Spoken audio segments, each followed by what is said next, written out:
Բարև ձեզ սիրելի հայրենակիցներ, եղբայրներ, քույրեր, մեր սիրելի հայ ժողովուրդը։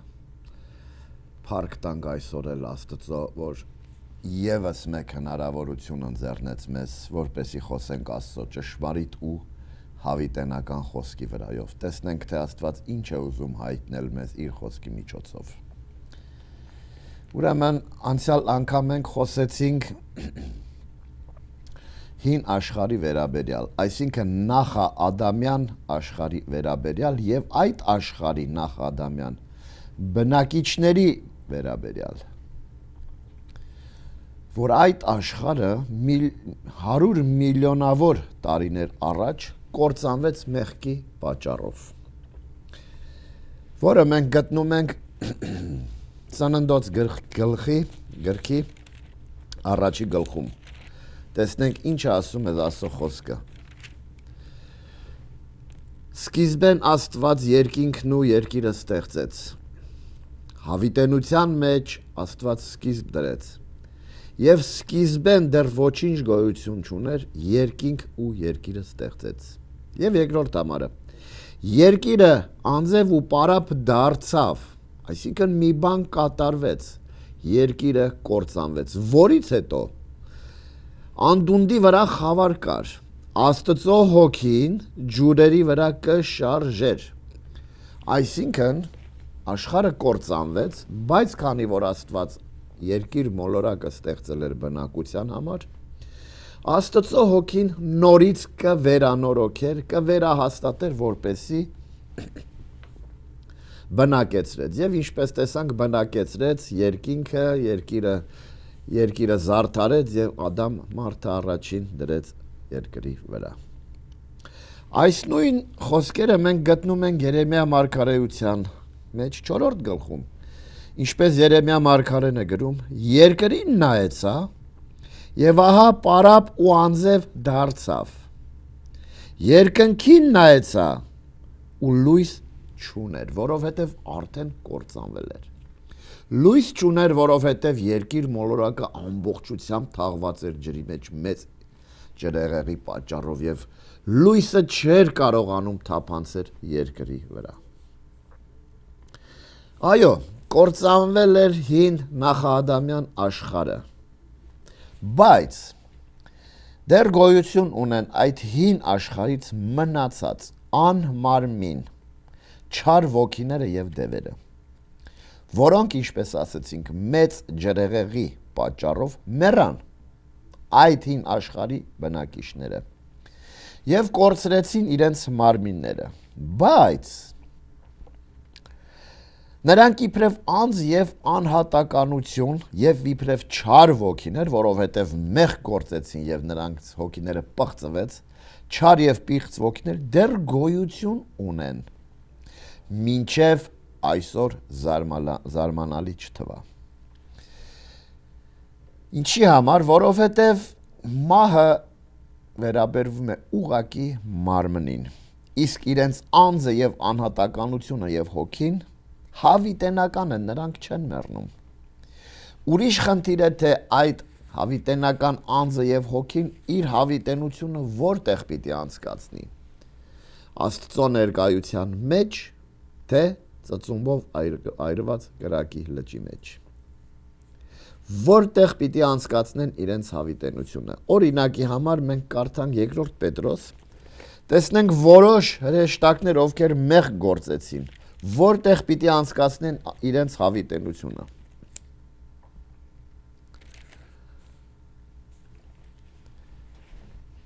2 Պետրոս 2 գլուխ 4 համարը գրված է. Վասնզի եթե Աստված մեղք գործող հրեշտակներուն չխնայեց, որովհետև գրված է մեղքի վարձքը մահ է, հապա խավարի կապերով Տարտարոսը ձգած դատաստանի պահել տվավ։ Ուրեմն Տարտարոսը դա դժողքի կամ սանդարամետի մեկ մաս է, որտեղ արդեն պահված են այս հրեշտակները։ Նրանք արդեն դատապարտված են, նրանց փրկություն չկա, որովհետև նրանք անհատապար ստեղծված լինելով փրկող մեկը չունեն, Հիսուս Քրիստոսը չունեն իրանց փրկիչ։ Հետևաբար արդեն դատապարտված են։ Ուրեմն, արդեն որոշված է մեղ գործող հրեշտակների հավիտենությունը անցկացնելու վայրը։ Ուրեմն, անձը եւ հոգին հավիտենական են եւ չեն մեռնում եղբայրներ քույրեր։ Ուստի այդ չար ոգիներ եւ դևերը հին ուխտի ժամանակներից սկսված մինչև այսօր ակտիվ գործում են, ակտիվ գործունեություն են ծավալել երկիր մոլորակի վրա։ Ինչ է նրանց գործը։ Տեր Հիսուսի անձի եւ իր վարդապետության դեմ ուղղակի օրեն։ Եթե մենք կարդանք 2 Պետրոս 2 գլուխ 1-ից 3 համարները, մենք հստակ կիմանանք։ Սուտ մարգարեներ ալկային այն ժամանակվանից ժողովրդին մեջ, ինչպես ձեր մեջ ալ սուտ վարդապետներ պիտի ըլան, որոնք գաղտուկ, այսինքն գաղտնաբար, ծածկաբար, այնպես որ մարդիկ չիմանան ու չզգան։ Գաղտուկ պիտի մտցնեն կորստաբեր հերձվածներ, որ զիրենք ծախու առնող Տերը ուրանալով, ուշադրություն դարձրեք, իրենց ծախու առնող Տերը ուրանալով, իրենց վրա պիտի բերեն արագահոս կորուստը եւ շատերը անոնց կորստական ընթացքներուն յետևեն պիտի երթան, մոլորության մատնված պիտի գնան, այս վարդապետների սուտ եւ սուտ մարգարեների յետևից պիտի գնան, որոնց համար ճշմարտության ճամփան պիտի հայհոյեն եւ ագահությունով խորամանկությամբ հնարված խոսքերով այս մարգարեները եւ վարդապետները ձեզ պիտի խաբեն եւ շահագործեն, որոնց դատապարտությունը շատոցմե պատրաստ ըլալով պիտի չուշանա, ուտ պիտի չմռապե։ Ուրեմն ինչպես Աստծո խոսքը վկայեց, այդ սուտ մարգարեները եւ սուտ վարդապետների վաղճանն էլ արդեն որոշված է, ինչպես կարդացինք, որոնց դատապարտությունը շատոցմե պատրաստ լինելով պիտի չուշանա։ Հետևաբար զգուշանանք այդ սուտ վարդապետներից եւ սուտ մարգարեներից, ովքեր կշեղեն Տեր Հիսուս Քրիստոսի ճշմարիտ ճանապարհներից եւ իր վարդապետություններից դուրս ուրիշ վարդապետություն մեջտեղ կբերեն։ Ուրեմն, ինչպես տեսանք, կան սուտ մարգարեներ եւ սուտ վարդապետներ, ովքեր են այս մարդիկ։ Ուրեմն, եթե կարդանք կարդացված համարի ինչ-որ նոր կարդացին, երկրորդ մասը հստակ պատասխանը տալիս է Աստծո խոսքը մեզ։ Ուրեմն սուտ վարդապետներ եւ սուտ մարգարեներ, որոնք գաղտուկ պիտի մտցնեն կորստաբեր հերձվածներ։ Իրենք ծախու առնողները ուրանալով պիտի իրենց վրա պիտի բերեն արագահոս կորուստը։ Այստեղ շատ մի մեծ հարց առաջ եկավ, իրենց ծախու առնող Տերը։ Հիմա փորձենք պարզաբանել առաջնահերթ, թե ով է այդ ծախու առնող Տերը, որոնք պիտի ուրանան եւ մարդկանց մոլորեսնելով ուրացության պիտի տանեն։ Կարդանք առաջի Կորինթացիս, տեսնենք ինչ է ասում մեզ Աստծո խոսքը։ 6-րդ գլուխ 19 եւ 20 համարները։ Չեք գիտեր, որ ձեր մարմինները տաճար են Սուրբ Հոգի, որ ձեր մեջն է, քանի որ մենք ապաշխարեցինք, Աստված իր հոգին մեր ներսիդին դրեց։ Որ Աստծոմե առած եք դուք, ձեր անձին Տերը չեք։ Մենք ինչու համար մեր անձի Տերը չենք։ Պատասխանը հետևյալն է։ Քանզի գնով ծախու առնվեցաք, Տեր Հիսուս Քրիստոս խաչի վրա իր արյունը թափեց, մեղքի դատապարտությունի համար վճարեց իր արյունով մեզ ազատեց այդ մեղքից ու դատապարտությունից։ Ուստի փառավորեցեք Աստված ձեր մարմիններուն ու հոգիներու մեջ, որոնք Աստծո կպատկանին, շատ պարզ հետաքրքիր ձևով գրում է Պողոս առաքյալը։ Եվ այս մարդիկ, այս սուտ վարդապետները, սուտ մարգարեները փորձում են այս ամեն ճշմարտությունից մարդկությանը շեղել եւ տանել ուրիշ ճանապարհների։ Կարդանք եւս մեկ համար Գաղատացիս 3:13-ում կարդում ենք. Քրիստոս մեզ ծախու առավ օրենքի անեծքից, ինքը մեզ համար անիծվեցավ, ամբողջ աշխարհի մեղքը Տեր Հիսուս Քրիստոս վերցրեց իր վրա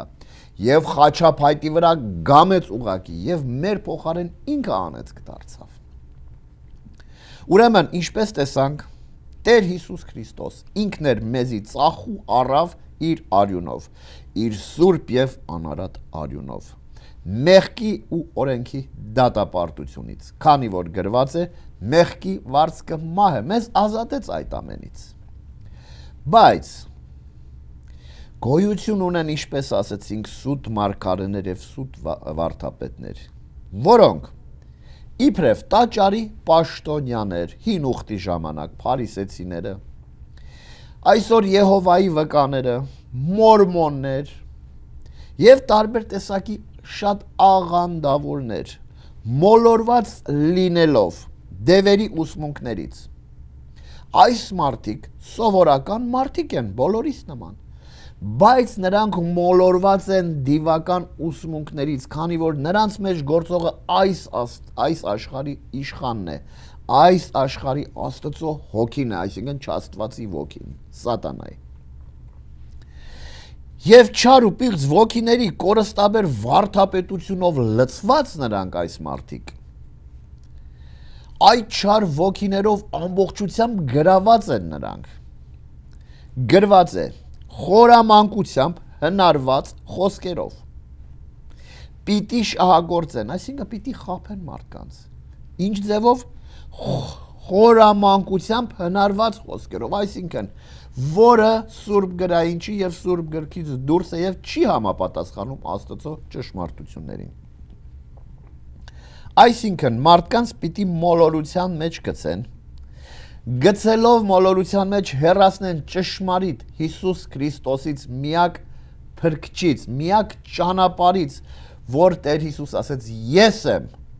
կյանքը, ճշմարտությունը եւ հավիտենական կյանքը։ Որևէ մեկը եւ ոչ մեկը չի կարող գնալ Աստծո, եթե ոչ ինձմով, ասեց Հիսուս։ Մնացած բոլոր ճանապարհները սուտ եւ խաբեություն են, որովհետեւ գոյություն չունի ուրիշ ճանապարհ բացի Քրիստոսից։ Եվ սատանան այս ամեն ճշմարտությունները շեղելու համար, որպեսի մարդկանց տանի ուրիշ ճանապարհով Քրիստոսից դուրս, մեջտեղ բերեց շատ ու կրոններ, որոնք ուղղակի դեմ են Աստծո եւ Տեր Հիսուս Քրիստոսի ավետարանին։ Կարդանք Երկրորդ Հովանի առաջի գլուխ։ Տեսնենք ինչ է գրում։ Ինքը ամբողջությամբ մեկ գլուխ է, 7-րդ համարը։ Վասնզի շատ մոլորեցնողներ ելան աշխարհի մեջ, շատ մոլորեցնողներ, որոնք Հիսուս Քրիստոսը մարմնով եկած չեն ընդունում, անոնք մոլորեցնող են ու ներ են, զգուշություն ըրեք ձեր անձերուն։ Շատ մարդիկ եկան սուտ վարդապետությամբ, սուտ մարգարեներ եկան, շատ բաներ խոսեցին, որոնք Տեր Հիսուս Քրիստոսը մարմնով եկած չեն ընդունում։ Այսինքն, ինչ ենք հասկանում Տեր Հիսուս Քրիստոս մարմնով եկած չեն ընդունում։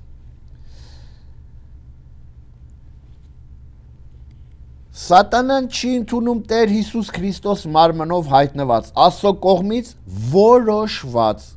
միակ փրկիչը։ Ահա կարդանք Առաջի Տիմոթեոս 3-րդ գլուխ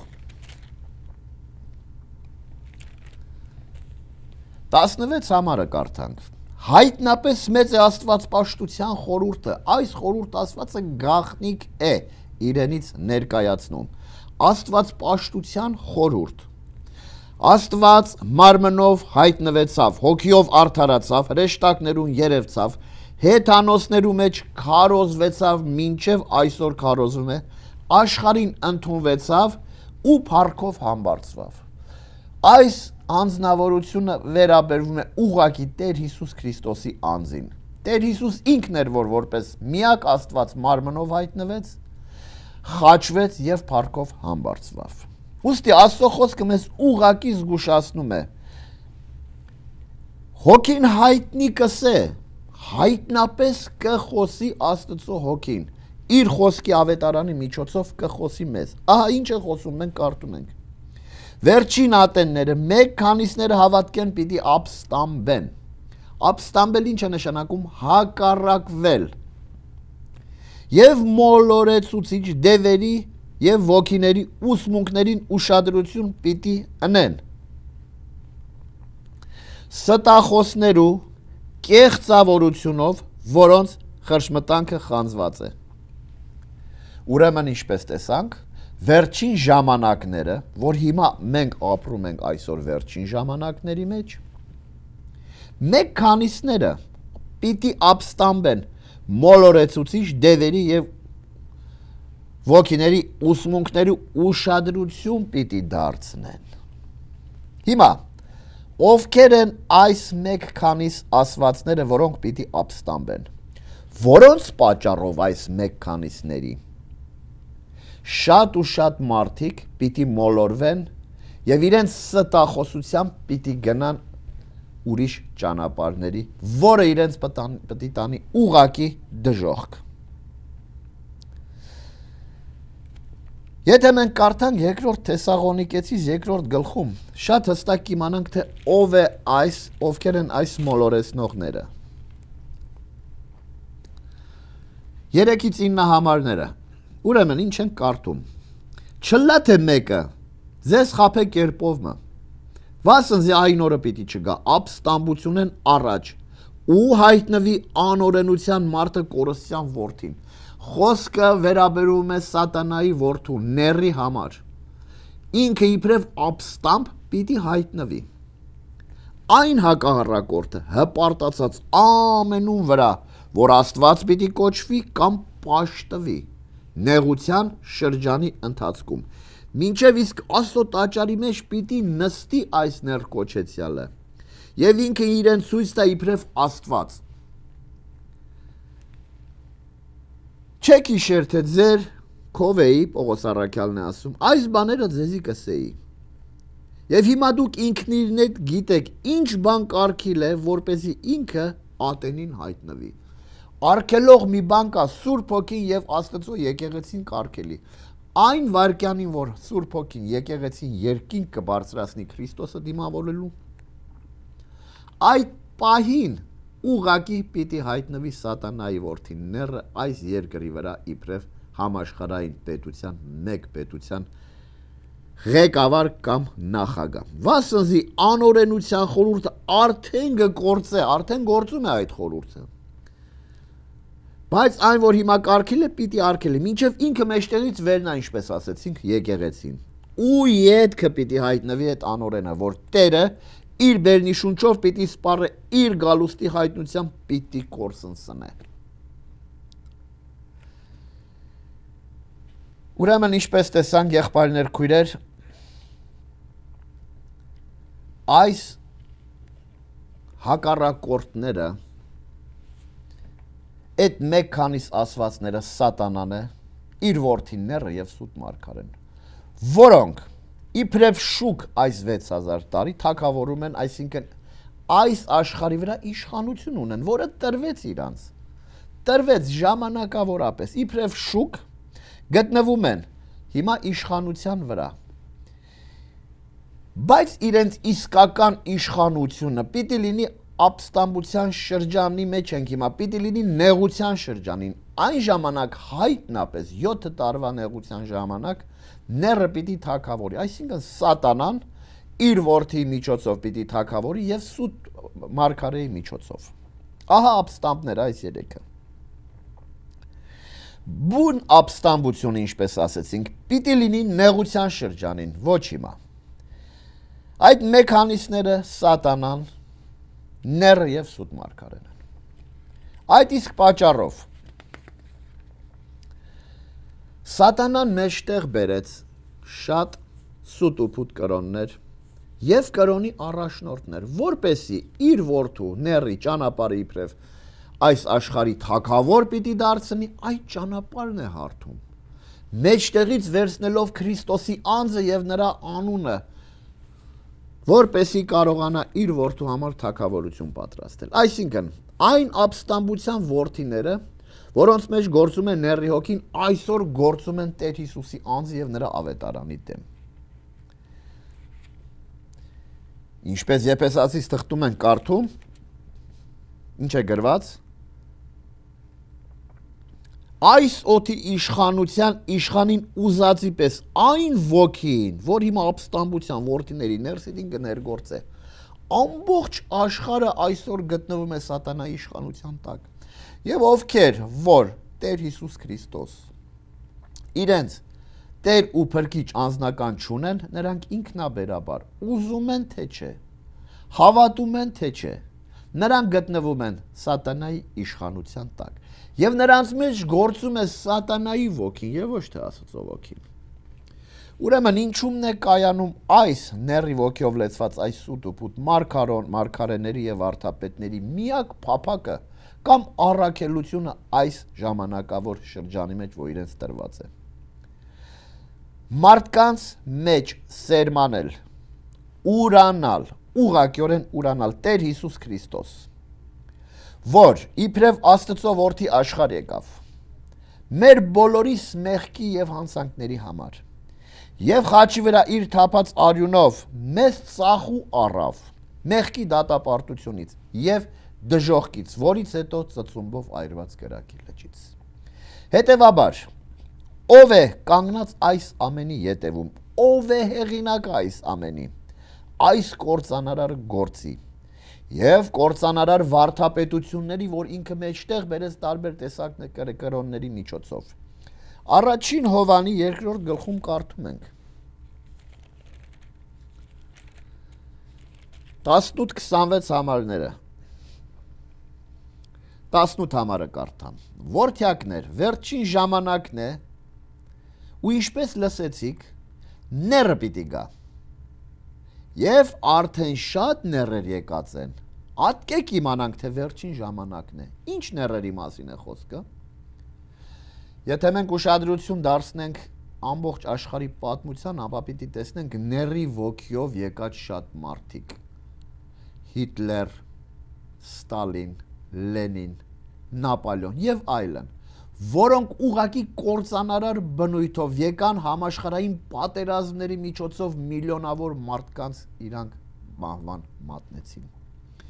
Տեր Հիսուսի ժամանակ Հուդա անունով մեկը կար, որ Տեր Հիսուսի աշակերտներից մեկն էր։ Ինքը իբրև նեռի խորհրդապատկեր, ինքը արդեն եկավ Տեր Հիսուսի ժամանակ, որ նեղության շրջանի նույն ինքը նորից պիտի անդունդից ելնի եւ հետ անդունդ պիտի գնա 7 տարի հետո։ Ով է սատանան, ով է ստախոս, եթե ոչ ան,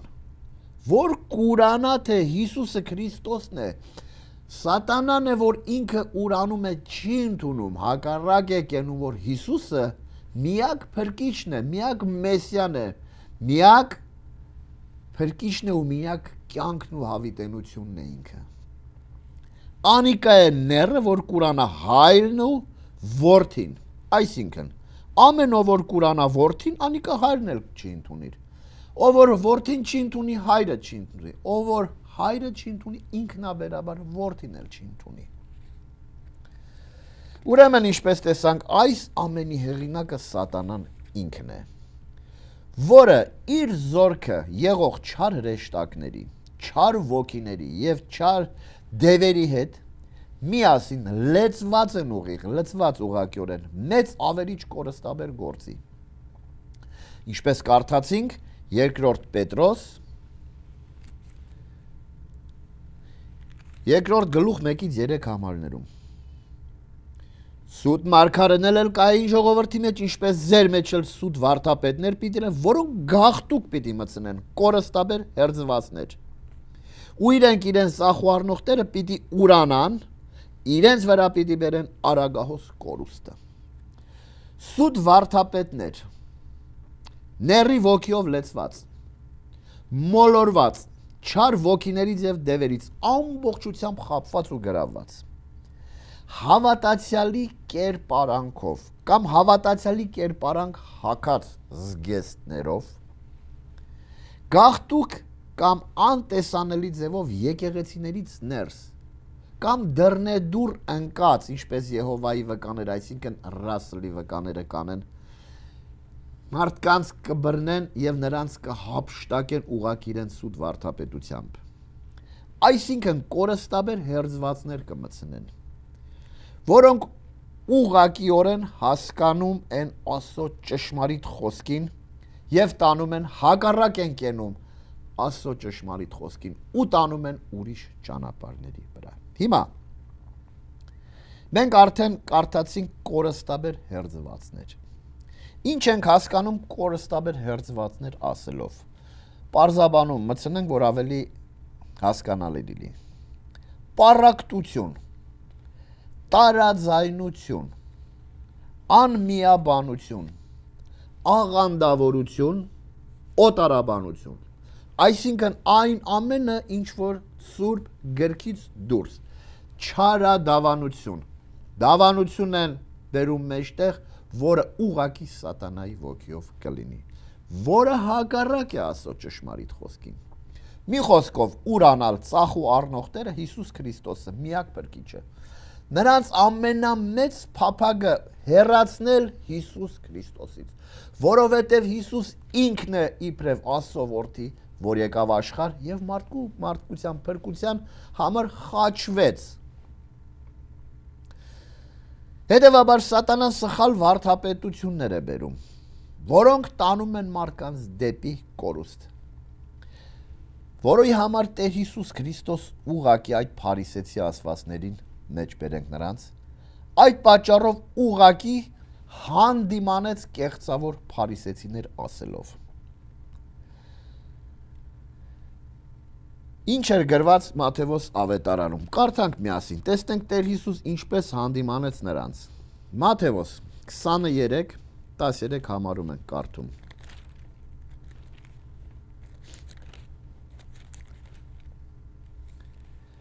Վայ ձեզի կեղծավոր դպիրներ ու փարիսեցիներ, որ երկնքի թագավորությունը մարդոց առջև կգոցեք ու դուք չեք մտներ։ Եվ մտնողներին էլ թույլ չեք տա, որ մտնեն, ինչի համար, որովհետև իրանք չեն մտնում միայն նրա համար, որտև սխալված են, նրանք գնացել են ուրիշ վարդապետությունների, թողել են ճշմարիտ Աստված, գնացել են ուրիշ աստվածներ են պաշտում, դևերի, ուսմունքներին են գնացել, սատանայական ստեղծված բոլոր ուրիշ կրոնների են գնացել, կռապաշտությամբ են զբաղված, իրենք չեն մտնում և մնացածին էլ չեն թողում, որ մտնեն։ Եվ ինչ ասվեց, օձեր, իժերու ծնունդներ, ինչպես պիտի փախչեք գեհենի դատաստանից, ինչպես պիտի փախչեք գեհենը դա ծծումբով այրված կրակի լիշն է, որտեղից փախուստ չկա, կընդունես Տեր Հիսուս Քրիստոս իբրև Տեր և Փրկիչ, դու կազատվես այդ դատապարտությունից, եթե ոչ, գրված է ծծումբով այրված կրակի լիճ, ինչպես պիտի ազատվես, անկարելի է։ Ուրեմն Տեր Հիսուս Քրիստոս խոսեց վերջին շրջանի եկեղեցու Լաոդիկեի շրջանի մասին եւ շատ ինքը բողոքեց ուղղակիորեն, ասեց գաղճ ես, կույր ես, ապաշխարի։ Կարող ենք պատկերացնել Տեր Հիսուս Քրիստոս իր եկեղեցին պաշտոնական ուղղակի հորդորում է ապաշխարության, որովհետեւ ասեց հարուստ ես, մերկ ես, կույր ես չես տեսնում, աչքերի դեղ դիր, որպեսի բժշկվես, ապաշխարի։ Եվ ասեց, եթե չապաշխարես, ահա ես քեզ բերանիցս փսխելու վրա եմ, այսինքն գաջաճ վիճակի մեջ է այսօր եկեղեցին։ Ուրեմն ինչպես տեսանք Տեր Հիսուս հանդիմանեց այդ սուտ վարդապետների, որոնք տաճարից ներս փրկության ճամփան սովորեցնելու, որովհետև նրանք արդեն կարգված են դրա համար եկեղեցուց ներս։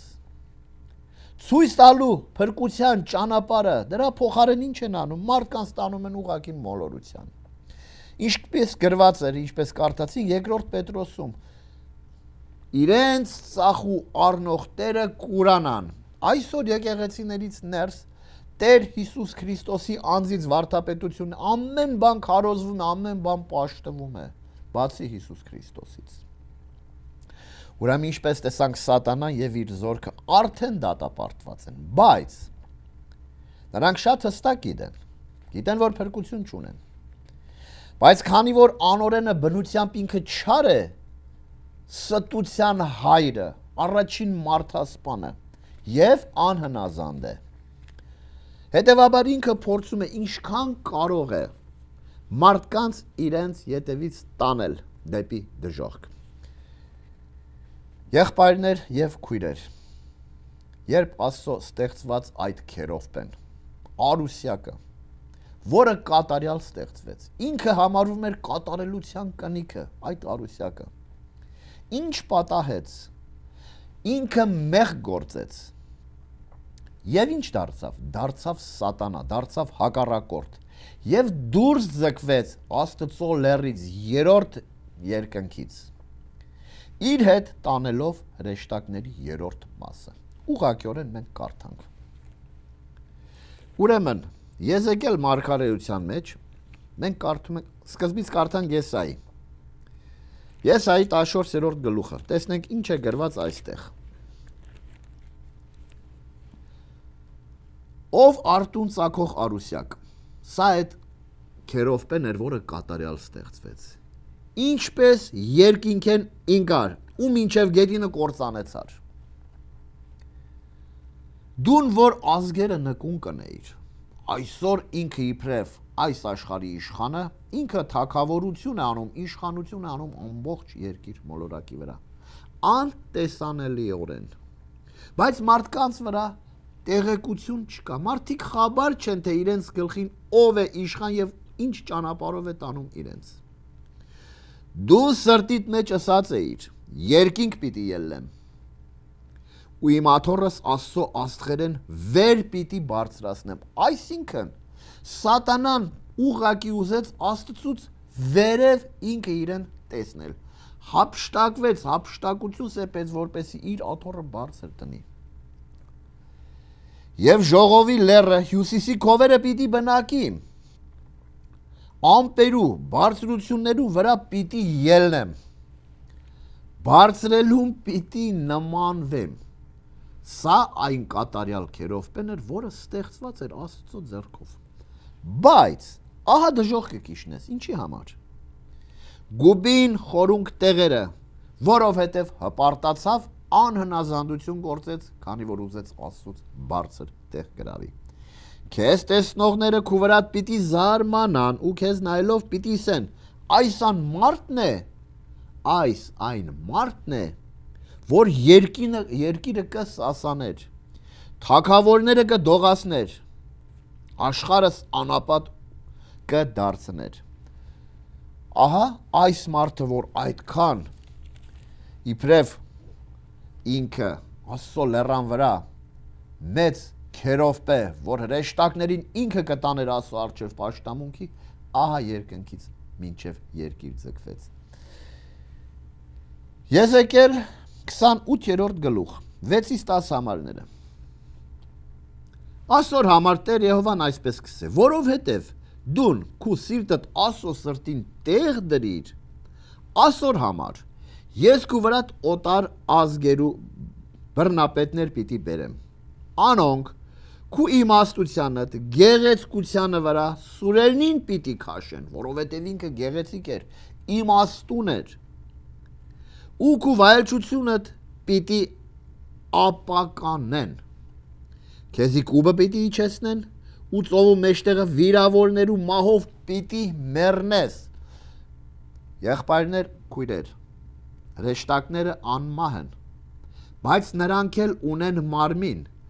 որը ասեցինք մահը վերաբերվում է ուղղակի մարմնին։ Նրանց մարմինը երբ գնա ծծումբով այրված կրակի լիճը պիտի այրվի, ոչնչանա, բայց նրանք իբրև անձ եւ անհատականություն, իբրև չար ոգիներ հավիտյան պիտի մնան, պիտի այնտեղ բնակվեն։ Միթե քեզ սպանողներուն առջև պիտի կրնաս ասել, թե ես Աստված եմ, քանի որ դու քեզ Աստծո տեղ դրեցիր, Պիտի կրնաս ասես թե ես Աստված եմ։ Դուն քեզ մերցնողներին մեջ, ձեռքերին մեջ մարդ պիտի լաս ու ոչ թե Աստված։ Կարող եք պատկերացնել այդ գեղեցկության տեր կատարելության կնիքը ինչպիսի մահով պիտի մեռնի։ Եվ 15-ից 19 համարները։ Դուն ճանապարհներուդ մեջ կատարյալ էիր։ Քու ստեղծված օրդ մինչև այն օրը, երբ քու վրատ անօրենություն գտնվեցավ, այսինքն մեղք գործեց ինքը։ Քու առուտուրից շատությանը մեջ բռնությամբ լեցվեցար ու մեղք գործեցիր։ Ես էլ Աստված է խոսում։ Քեզ Աստծո լեռնեն իբրև պիղծ վար նետեցի եւ քեզ ով ծածկող քերով է հրեղեն քարորու մեջին բնաջինջ ըրի։ Եղբայրներ, քույրեր, այս մարդը երկնքից վռնդվեց իբրև մեղավոր, իբրև ստախոս, մարդասպան եւ ինչ կարող ենք մենք ավելացնենք այս տորոգելիների վրա։ Եվ այսօր նախանձով լեցված ինքը գործում է մարդկության դեմ, որովհետև ինքը երկնքից վարձակվեց, բայց Աստված հողից պատրաստած մարդուն, որը Հիսուս Քրիստոսի կհավատա, տարավ իր աթոռին Հիսուսի հետ նստացրեց։ Այսօր մեր կյանքը պահված է Քրիստոսի մեջ երկնքում։ Այս մարդը նեղությունից, նախանձից լեցված ուղղակի պայքարում է Հիսուսի եւ իր մարմինը կազմող եկեղեցու դեմ։ Ուրեմն ինչպես տեսանք, Աստված այս կատարյալ եւ քերոհբեն մեղքի պատճառով ուղղակիորեն երկնքից վարձակեց։ Սակայն,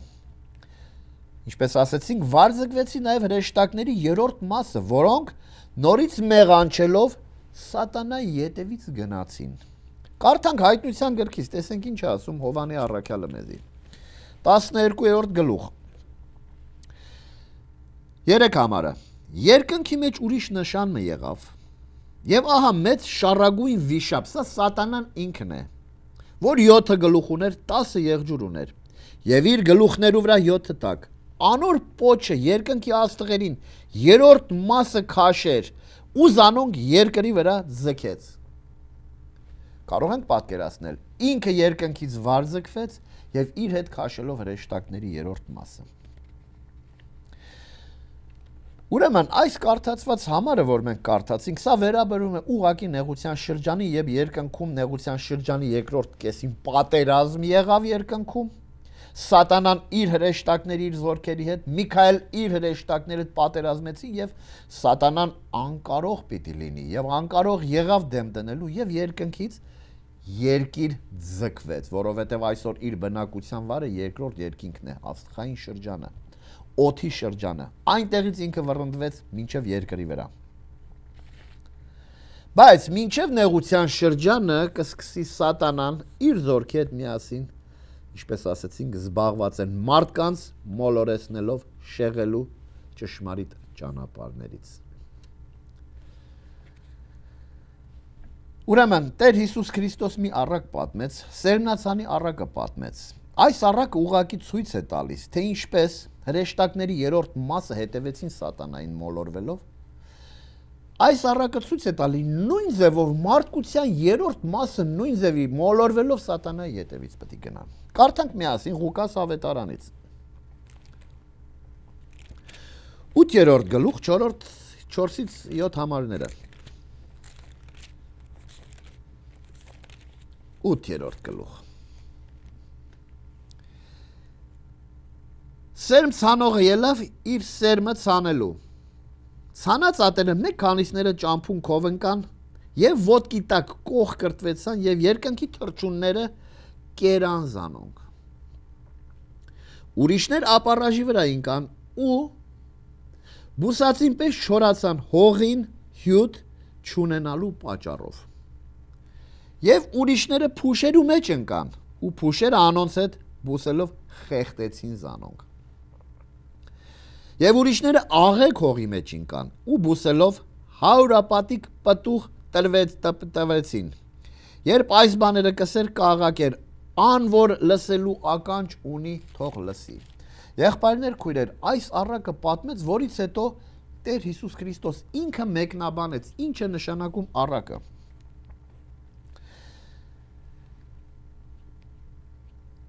Առակի միջոցով Տեր Հիսուս ցույց է տալիս սերմը, որ սերմնացանելավ իր սերմը ցանելու եւ 4 տեսակի ժողովուրդ։ Առաջինը սերմը ներկայացնում է Աստծո խոսքը։ Աստծո հավիտենական ու ճշմարիտ խոսքը։ Տեր Հիսուս Քրիստոս, այսինքն լոգոսը, Աստծո խոսքը, սկիզբեն էր բանը, որ նշանակում է լոգոս, Աստծո իմաստությունը, իմացականությունը, Աստծո զորավոր խոսքը, որով երկինքն ու երկիրը ստեղծեց։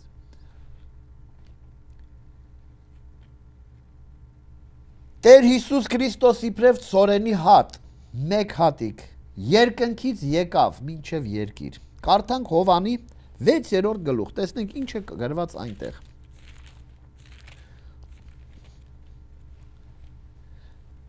Քառասունյոթ և 52 համարներում։ Ճշմարիտ կսեմ ձեզի, թե ան որ ինձի կհավատա, հավիտենական կյանք ունի,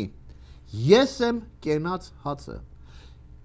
Ինչ ենք հասկանում հաց ասելով, ինչից ենք ստանում հացը, ցորենից։ Ես եմ կենաց հացը, ձեր հայրերը անապատի մեջ մանանան կերան ու մեռան։ Աստված անապատի մեջ իր ժողովրդին մանանա տվեց, երկնային հացը տվեց, բայց մեռան։ Ինչի համար, որովհետև ճշմարիտ հացը Քրիստոս ինքն է։ Քրիստոս հայտնվեց սրանից 2000 տարիներ առաջ, իսկ մանանան Աստված նրանց տվեց 4000 տարիներ առաջ։ Այս է այն հացը, որ երկինքեն կիչն է, որպես եթե մեկ անգե ուտե չմեռնի, ով որ Հիսուս Քրիստոսին կհավատա, հավիտենական կյանք ունի։ Ես եմ կենդանի հացը, որ երկնքեն իջա։ Եթե մեկ այս հացեն ուտե հավիտյան պիտի ապրի եւ այն հացը, որ ես պիտի տամ, իմ մարմինս է, որը ես պիտի տամ աշխարհի կյանքին համար։ Փառք մեր Տիրոջը Հիսուս Քրիստոսին։ Ուրեմն Տեր Հիսուս Քրիստոս իբրև ցորենի մեկ հատ երկնքից իջավ, հողի մեջ թաղվեց, մեռավ եւ ինքը բազում պտուղներ տվեց։ Այսօր միլիոնավոր կամ միլիարդավոր եկեղեցու անդամներ կան, որոնք ապաշխարելով իբրև ցորենի հատ, նրանք Աստծո ամբարը լցվեցին ուղղակի եւ լցվում են մինչեւ այսօր։ 12:24-ը կարդանք։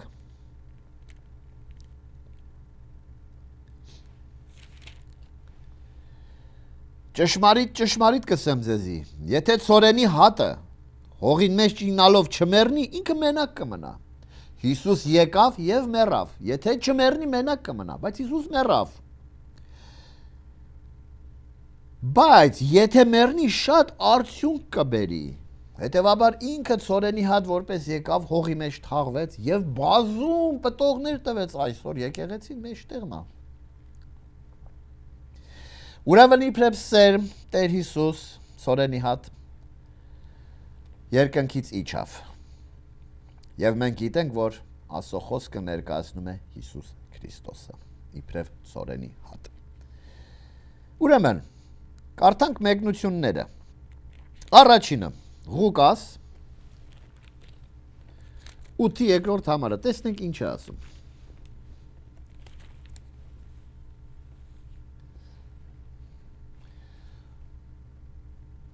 11-ից Արդ առակին իմաստը այս է, սերմը Աստծո խոսքն է, ինչպես քիչ առաջ ասեցինք, որը լոգոս է եւ ներկայացնում է Հիսուս Քրիստոս։ Ճամփուն քովինները անոնք են, որ կլսեն Աստծո խոսքը։ Եվ յետքը սատանան գուքա, ինչպես քիչ առաջ կարդացինք, երկնքի թռչունները եկան եւ կերան։ Այդ երկնքի թռչունները ասվածը սատանայի զորքն է։ Սատանան գուքա անոն սրտերին կհանի խոսքը, որպեսզի չլա թե հավատան ու փրկվեն։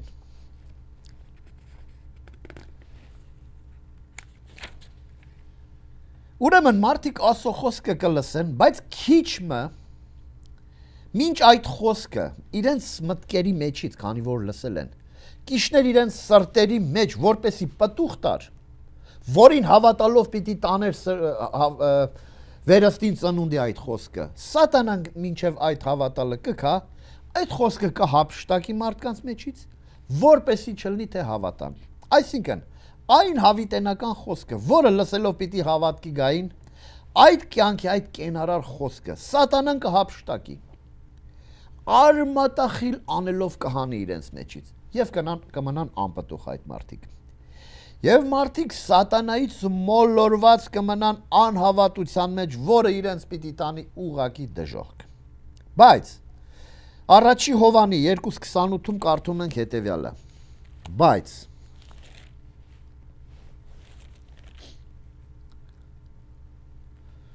ու հիմա որդյակներ, անոր մեջ կեցեք, այսինքն Քրիստոսի մեջ, Աստծո խոսքի մեջ կեցեք, որպես երբ անիկա հայտնվի, մենք համարձակություն ունենանք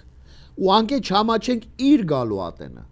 Ուրեմն ինչքան կարևոր է այդ խոսքը մեր մեջ մնալը։ Եվ սատանան լավ գիտի, եթե մեր մեջ մնա պտուղ պիտի տա եւ մենք պիտի փրկվենք դրանից, հետո հավատքով վերստին ծնունդ պիտի ունենանք։ Հետևաբար ինքը հափշտակում է այդ խոսքը։ Բայց Աստծո խոսքը մեզ ուղղակի ասում է անոր մեջ կեցեք, Քրիստոսի մեջ կենալ նշանակում է Աստծո Հիսուս Քրիստոսի խոսքի մեջ կենալ։ Երկրորդ Հովանի 9-10 համարները վասնզի շատ մոլորեսնողներ ելան այս աշխարհի մեջ, ինչպես արդեն կես ժամից ավել խոսում ենք այդ մոլորեսնողներումը, որոնք Հիսուս Քրիստոսը մարմնով եկած չեն ընդունի, անոնք մոլորեսնող են ու ներ։ Քրիստոսի վարդապետությունից դուրս նշանակում է մեղքի մեջ գտնվել, հետևաբար գրված է մեղքի վարձքը մահ է, հետևաբար դժոխք։ Երկրորդը Ղուկաս 8:13-ը կարդանք։ Երկրորդ կարգի ժողովուրդը ովքեր են։ Ապառաժին վրա ինկազները անոնք են, որ կլսեն ուրախությամբ կընդունին խոսքը, բայց արմատ չունենալու պատճառով ատենը կհավատան ու փորձության ժամանակ կհեռանան։ Ինչ ենք հասկանում այսպես։ Կլսեն, կուրախանան, եկեղեցի գքան, պաշտամունքների կմասնակցեն, բայց երբ կգա որոշ փորձություններ, կթողեն կհեռանան։ Եթե մենք կարդանք Ելից գրքից, մենք կտեսնենք հետևյալ ճշմարտությունները։ 14-րդ գլխում կարդում ենք հետևյալը։ Այսինքն, ինչի մասին է խոսում Աստված։ Աստված Մովսեսի ձեռքով հրյա ժողովուրդը Եգիպտոսի գերությունից հանեց եւ տարավ։ Անապատով քայլեցին այս մարդիկ, եկան եւ ծովի առջևը կանգնեցին։ Առջևը ծով, իսկ ետևից գալիս է սատանան իր զորքով։ Հրյա ժողովրդին կոտորելու ուղղակիորեն։ Ինչ են կարդում։ Երբ փարավոն մոտեցավ, Իսրայելի որդիները իրենց աշկերը վերցուցին եւ տեսան եգիպտացիները, որոնք իրենց ետևեն կու կան, խիստ վախեցան, տագնապի մեջ ընկան, վախեցան, ու Իսրայելի որդիները աղաղակեցին Տիրոջը։ Ուսին Մովսեսին, Եգիպտոսի մեջ գերեզմաններ չլինելու պատճառով հանեցիր, մեզ անապատի մեջ մերցնելու բերեցիր, այսինքն, ասում են, գերեզմաններ չկար Եգիպտոսում, որ դու բերեցիր մեզ, անապատի մեջ մեռնենք։ Ինչ է այս քեզի ըրացդ մեզի համար, որ մեզ Եգիպտոսի երկրեն հանեցիր։ Այն չէր այն խոսքերը, որ քեզի ասինք, Եգիպտոսի մեջ թող տուր մեզի, որ եգիպտացիներու ծառայություն անենք, քանզի ավելի աղեկ է մեզի հոս ծառայություն անել, քան թե անապատի մեջ մեռնել։ Ուրեմն ինչպես տեսանք, բոլոր մարդիկ գտնվում են սատանայի իշխանության տակ իբրև ծառաներ։ Աստված փորձում է նրանց ազատել։ Եվ մարդիկ գալիս են, Աստծո խոսքը լսելով, ճշմարտությունը լսելով, գալիս են եկեղեցի, մասնակցում են, բայց քանի որ դու գալիս ես Աստծո, սատանան թշնամի որպես հարձակվում է քու վրան փորձություններով, եւ մարդիկ տես ինչ էր գրված։ Վախեցան, տագնապեցին եւ ուզեցին ետ գնալ։ Եվ այդպես է, մարդիկ վախենալով փորձությունները չդիմանալով փորձություններից թողնում եւ ետ են գնում։ Այս կյանքի ընթացքում մենք բոլորս իբրև հավատացյալներ կամ անհավատներ, բոլորս անցնում ենք շատ փորձություններով, հիվանդություններ կլինի, գործի անհաջի եւ տարբեր տեսակի փորձություններով եւ դժվարություններով։ Եվ շատ հաճախ մարդիկ գալիս են եկեղեցի, լսում են Աստծո խոսքը։ Շատ են ուրախանում, կարծելով թե զերծ պիտի մնան այս ամեն ինչին, բայց Աստված մեզի այդպիսի բան չխոստացավ։ Տեր Հիսուս Քրիստոս ասեց նեղություններ պիտի ունենա, քաջասիրտ եղեք, այս աշխարհը հաղթեցի։ Եվ քանի որ այդ երկրորդ կարգի ժողովրդի սրտի մեջ խոսքը չմնաց, նրանք թողեցին ու գնացին։ Երրորդ կարգի ժողովուրդը հետևյալն է, 14 համարը կարդանք Ղուկասի 8-րդ գլուխ 14 համար։ Փուշերուն մեջ ինքածներ անոնք է որ կլսեն, բայց հոգերով ու հարստությունով եւս կյանքի ցանկություններով զբաղված ըլլալով կխեղդվին եւ անպտուղ կլան։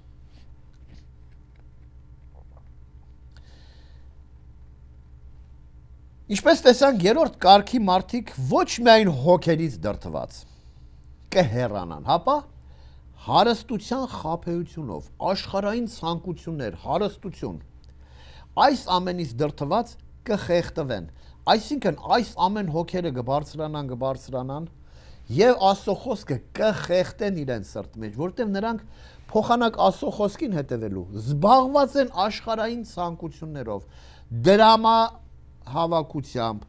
եւ ինչ են կարդում մենք առաջի Տիմոթեոս 7-րդ գլուխ տեսնենք ինչ ասում Աստծո խոսքը մեզի 7-ից 10 համարները 6-րդ գլուխ Վասնզի բանմը չբերինք աշխարհ ու հայտնի է որ չենք կրնալ անգե բանմը տանել բոլորս գիտենք մերկ եկել ենք մերկել պետք է գնանք հապա կերակուր ու հանդերձ ունենալով Անոնցմով բավարարվեցեք, սա Աստծո կամքն է, աշխարհ ես եկել դու Աստված ճանաչելու, Աստված պաշտելու, Աստված փառավորելու համար, ոչ թե ընկնենք դրամի եւ աշխարհային ցանկությունները, այդ բոլորը սխալ բան չկա դրա մեջ, բայց պետք է կենտրոնանանք դրա վրա, առաջինը հավատք, Աստծո խոսքը, Քրիստոսը եւ հետո այդ բոլորը ինքնին կլինի, բայց որոնք որ հարստանալ կուզեն կինգնան փորձության եւ որոգայթի եւ շատ հիմարական վնասակար ցանկությունների մեջ, որոնք ավերումի կամ կորուստի մեջ պիտի ընկղմեն այդ մարդիկ։ Վասնզի բոլոր չարությունների արմատը արծաթասիրությունն է։ Կարող եք պատկերացնել։ Եվ Աստծո խոսքը հորդորում է մեզի։ Պողոս առաքյալը իր աշակերտին Տիմոթեոսին ասում է. Ով Տիմոթեոս, քեզ տրված ավանդը պահի։ Ինչն էր այս ավանդը։ Քրիստոսի ճշմարիտ վարդապետությունը, փախչելով պիղծ ունայնաբանությունները, որոնք պիղծ ոգիների կողմից են գալիս։ Սուտանուն գիտության հակառակությունները, մեկ քանիսները զանոնք դավանելով հավատքեն մոլորեցան։ Ուրեմն նրանք Աստծո խոսքի մեջ, այսինքն Քրիստոսի խոսքի մեջ պիտի մնան որպեսի հավիտենական կյանք ունենան։ Եթե ոչ, նրանց մեջից այդ խոսքը պտուղ չի տալու, որովհետև նրանք զբաղված են այս աշխարհի ցանկություններով, դրամասիրությունով, ամեն բաներով։ Բայց ովքեր են 14-րդ կարգի ժողովուրդը, ովքեր, որոնց համար գրված է, կարդանք միասին Ղուկաս 8:15-ը,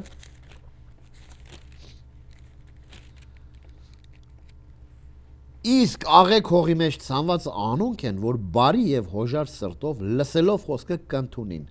ու համբերությունով պտուղ կտան։ Եղբայրներ, քույրեր, պտուղ կտան։ Եթե մենք կարդանք Եփեսացիս առաջի գլուխ 13 համարը, մենք այս հարցի պատասխանը կունենանք։ Ինչ ենք հասկանում պտուղ տալը։ Քրիստոսին հուսացողներս, բոլոր այն մարդիկ, որոնք հուսացել են Քրիստոսին, որու վրա դուք էլ հուսացիք, յուրաքանչյուր մարդ, որ հույսը կդնի Քրիստոսի վրա, երբ լսեցիք ճշմարտության խոսքը, որն էր այս ճշմարտության խոսքը, ձեր փրկության ավետարանը, որը կոչվում է Քրիստոսի ավետարան, Քրիստոս ինքն է խոսքը, ինքն է երկնքից իջած այդ խոսքը, որուն հավատալով Սուրբ Հոգի շնորհքով կնքվեցիք։ Ուրեմն, երբ լսեցիք ճշմարտության խոսքը, այս 3 կարգի ժողովուրդը լսեցին խոսքը, քանի որ ցանվեց, բայց տարբեր տեսակի պատճառներով այդ խոսքը նրանց մեջ պտուղ չտվեց։ Չորրորդ կարգի ժողովուրդը, ովքեր լսեցին Քրիստոսին հուսացողները, երբ լսեցին ճշմարտության խոսքը, մեր փրկության ավետարանը, որին հավատալով, ուրեմն երկրորդ քայլը հավատալն է։ Այդ խոսքը լսելով մենք պիտի հավատանք Սուրբ գրքում գրված յուրաքանչյուր տառին անգամ երեխայի պես, որուն հավատալով գալիս ենք երկրորդ քայլին, խոստացյալ Սուրբ Հոգիի շնորհքով կնքվեցինք, այսինքն վերստին ծնունդ ստացանք Աստվածին հոգին մեր մեջ դրեց, մեր ներսիդին, որը մեզ կտանի հավիտենական կյանքի, ահա ճշմարտությունը։